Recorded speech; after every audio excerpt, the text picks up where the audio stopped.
আল্লাহ তাআলা বলেছেন ওয়াইলুল লিল মুসাল্লিন, যে সমস্ত মানুষ নামাজ পড়ে কিন্তু নামাজ পড়তে গিয়ে গাফলতি করে, খেয়াল খুশি মতো পড়ে, 4 ওয়াক্ত পড়ে 1 ওয়াক্ত পড়ে না, জুমাটা পড়ে অন্যগুলা পড়ে না, বা 3 ওয়াক্ত পড়ে 2 ওয়াক্ত পড়ে না, এইভাবে খেয়াল খুশি মতো যে নামাজ পড়ে এবং নামাজের মধ্যে গাফলতি করে, অবহেলা করে, ফাওয়াইল, তার জন্য ধ্বংস অনিবার্য, জাহান্নাম তাকে যেতে হবে।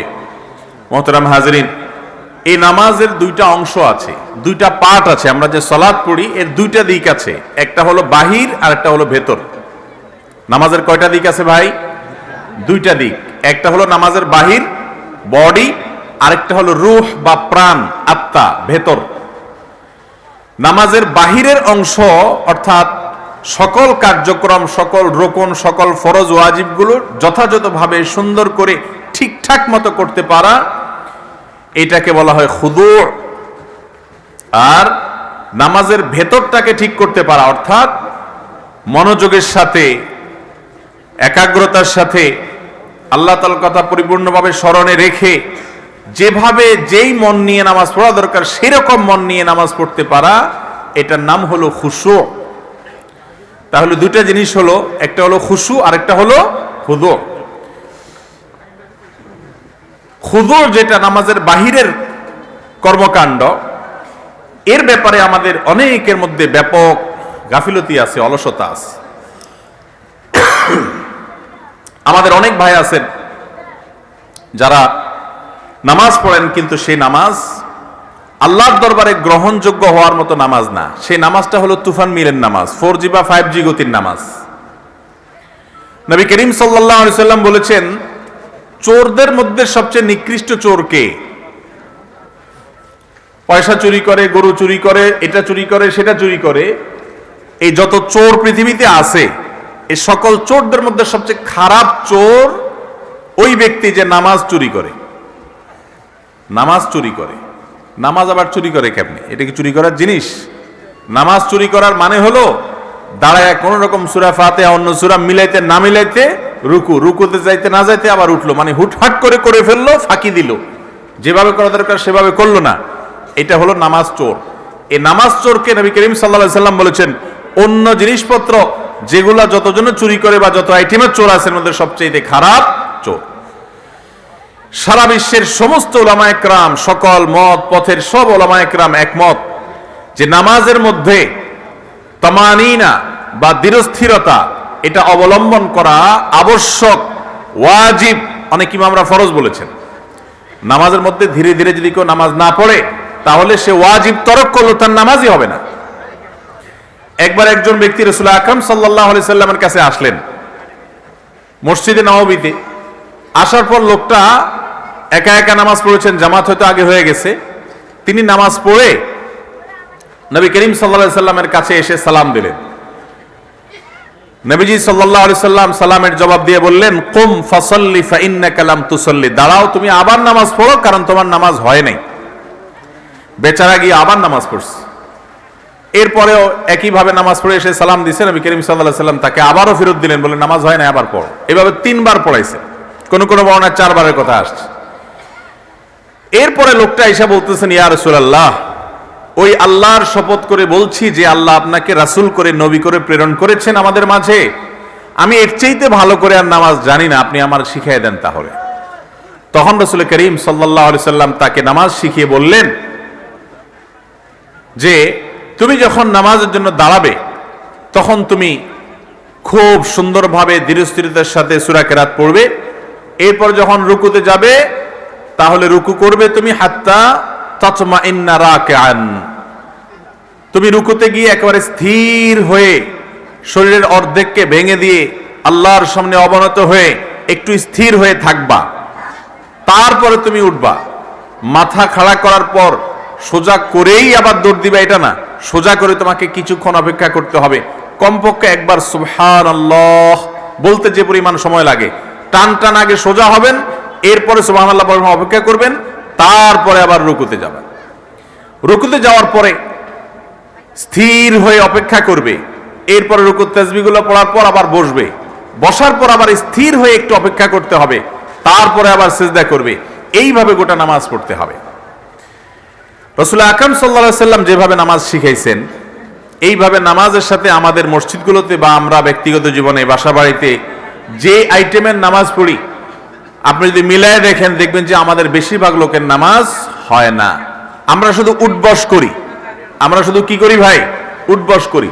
রুকুতে যাইতে না যেতে পারি দাঁড়াই বেশ, দাঁড়াইতে দেরি, উঠতে না উঠতে দেরি, আবার সেজদা চলে গেছে। এইভাবে হুলস্থুল করে তাড়াহুড়া করে যদি নামাজ পড়া হয়, তাহলে এই নামাজ সম্পর্কে নবী করিম সাল্লাল্লাহু আলাইহি সাল্লাম বলেছেন, এটা হলো কানাকরের দিক, মুরগির ঠোকরের মতো। মুরগি যেরকম ঠোকর দেয় আদার খাওয়ার সময় টপ টপ করে, রুকু সেজদা এরকম ঘন ঘন মারে যারা, তাদেরকে নবী করিম সাল্লাল্লাহু আলাইহি সাল্লাম এই কথা বলেছেন। তো নামাজের মধ্যে বাহিরের দিক এটা যদি ঠিকঠাক করেন, কোন কোন ক্ষেত্রে নামাজের ভেতরের দিক এমনি ঠিকঠাক হয়ে যায়। এই জন্য সালাত আদায় করার সময়, নামাজ পড়ার সময় তাড়াহুড়া করা যাবে না। খুব ধীরস্থিরতার সাথে করতে হবে, প্রত্যেকটা রকমকে আস্তে আস্তে করতে হবে। হুযায়ফা ইবনে ইয়ামান রাদিয়াল্লাহু তাআলা আনহু, নবী করিম সাল্লাল্লাহু আলাইহি সাল্লামের অত্যন্ত প্রিয় একজন সাহাবী, তিনি বলেছেন, এক ব্যক্তি নামাজ পড়ছে খুব হুলস্থুল করে, তাড়াহুড়া করে, কোন রকম রুকু সিজদা করে। ওই ব্যক্তিকে হুযায়ফা ইবনে ইয়ামান রাদিয়াল্লাহু তাআলা আনহু বললেন, নামাজ শেষ হয়েছে আর ডেকে বললেন, ভাই তুমি এইভাবে তাড়াহুড়া করে কত বছর ধরে নামাজ পড়তেছো? তখন লোকটা বললেন, আমি 40 বছর ধরে এইভাবে নামাজ পড়তেছি। হুযায়ফা রাদিয়াল্লাহু তাআলা তখন বললেন, আল্লাহর শপথ করে বলছি, 40 বছর যদি তুমি এই তাড়াহুড়া মার্কা নামাজ নিয়ে কবরে যাও, যে নামাজ পড়ছো এটা পড়তে পড়তে যদি তোমার মৃত্যু হয়, তাহলে তোমার এই মৃত্যুটা মুহাম্মদ সাল্লাল্লাহু আলাইহি সাল্লামের শরীয়ত মানতে মানতে হলো না, তার শরীয়তের খেলাফ কাজ করতে করতে তোমার মৃত্যু হলো, অর্থাৎ তোমার নামাজ আল্লাহর কাছে গ্রহণযোগ্য হবে না। আমাদের মা বোনরা অনেকে খুব হুলস্থুল করে নামাজ পড়েন, এবং পুরুষদের মধ্যে রোগ আছে যে তারাও অনেকে আমরা হুলস্থুল করে নামাজ পড়ি। ভালো করে বুঝে নেন, নামাজের বাহির ঠিক করা মানে হলো দাঁড়াবেন রাজাদিরাজ সকল সৃষ্টি জগতের মহান সৃষ্টিকর্তা এবং প্রতিপালক রব্বুল আলামিনের দরবারে দাঁড়িয়েছেন, খুব ধীরস্থিরতার সাথে, খুব আজমতের সাথে, তার বড়ত্ব মাহাত্ম্য মনের ভিতরে গেঁথে নিয়ে তারপরে দাঁড়াতে হবে। সূরা কারাতগুলো পড়ার সময় হুলস্থুল করা যাবে না, ধীরে ধীরে পড়তে হবে। পড়া শেষ, এরপরে আস্তে করে আল্লাহু আকবার রুকুতে যেতে হবে। রুকুতে যে আগে সোজা হবেন, পিঠ এবং মাথা সমান হবে, হাঁটু, দুই হাঁটুকে ভালো করে শক্ত করে ধরে অপেক্ষা করবেন, কিছু সময় অপেক্ষা করবেন। সুবহান রাব্বিয়াল আযীম, আস্তে আস্তে মহব্বতের সাথে আল্লাহর পবিত্রতা বর্ণনা করছি, তার পবিত্রতা নিবেদন করবেন, বর্ণনা করবেন। এরপরে রুকু থেকে উঠে দাঁড়িয়ে সামি আল্লাহু লিমান হামিদা, মাথা সোজা করে দাঁড়িয়ে রব্বানা ওয়ালাকাল হামদ পড়বেন। তারপরে আল্লাহু আকবার বলে যাবেন, পুরা টান টান সোজা হয়ে এগুলো পড়বেন। আমরা অনেকে এগুলো পড়ি পথের মধ্যে, এগুলো পড়লে নামাজ সুন্দর হবে না। পথের মধ্যে পড়া বুঝছেন, দাঁড়ানো অবস্থাতে সামি আল্লাহু লিমান হামিদা বলতে বলতে দাঁড়াই, আর রব্বানা লাকাল হামদ যাইতে যাইতে বলে ফেলাই, আল্লাহু আকবারও পথে বলে ফেলাই। যত কাজ আমরা শর্টে সরে ফেলতে পারি। ভাবটা এমন যে যদি কোনো সুযোগ থাকতো যে উঠবসগুলো এখন নামাজের মধ্যে করে নিলাম, আর দোয়া কারাতগুলো যাইতে আসতে পথে পড়ে নিলাম রাস্তাঘাটে, তাহলে মনে হয় সহজ হইতো আমাদের জন্য। ভাইরা আমার, আমাদের নামাজ আজ জীবন্ত নামাজ না, জীবন্ত নামাজ না, যার কারণে দেখবেন যে মানুষ নামাজ পড়ে আবার অপকর্ম করে। অথচ আল্লাহ বলেছেন, ইন্নাস সালাতা তানহা আনিল ফাহশাই ওয়াল মুনকার, অশ্লীল এবং সকল খারাপ কাজ থেকে বাঁচিয়ে রাখে নামাজ। আর আমাদের নামাজ আমাদেরকে অন্যায় থেকে, অশ্লীলতা থেকে বাঁচাতে পারে না, কারণ এই নামাজের দেহ নাই, প্রাণও নাই। তাহলে নামাজের দেহ হলো প্রত্যেকটা অঙ্গ প্রত্যঙ্গকে ঠিকঠাক ভাবে ধীরস্থিরতার সাথে পড়া, এটা হলো নামাজের বাহির ঠিক রাখা, দেহ এবং স্ট্রাকচারটাকে দাঁড় করানো।